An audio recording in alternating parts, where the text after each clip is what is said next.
Magandang umaga mga kabay. So ito po yung pang repair ko ngayon mga kabay. 39164 letter A. Ayan. Hindi po siya gumagana mga kabay. Oh. Reverse forward wala po. Pero yung battery niya mga kabay is full charge. Ayan. Ayan. So i-check natin mga kabay. Baka switch na naman ito. So tara mga kabay, samahan nyo ako. So yan mga kabay, nabuksan ko na po. So, chinicheck ko na po yung armature niya. Okay pa mga kabay, wala pong sira dyan. So, dito po talaga sa switch.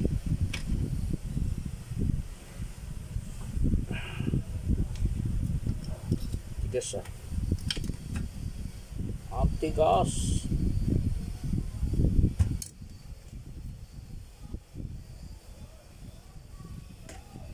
Testing natin na ganito mga kabay.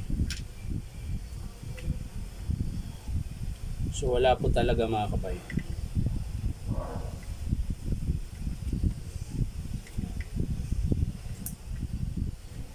Pati ilaw wala.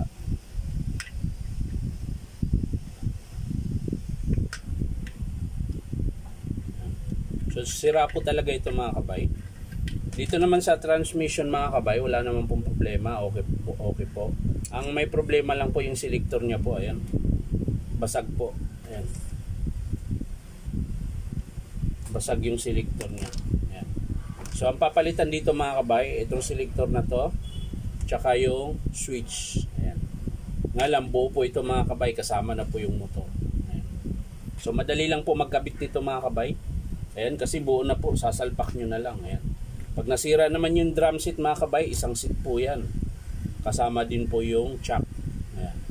So pag nasira ito, kung sa alin nasisira mga kabay, madali lang pong ikabit.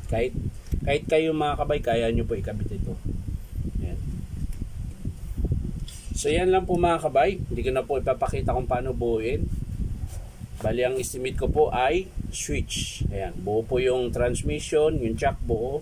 Buo po yung battery niya. So ito lang po yung switch.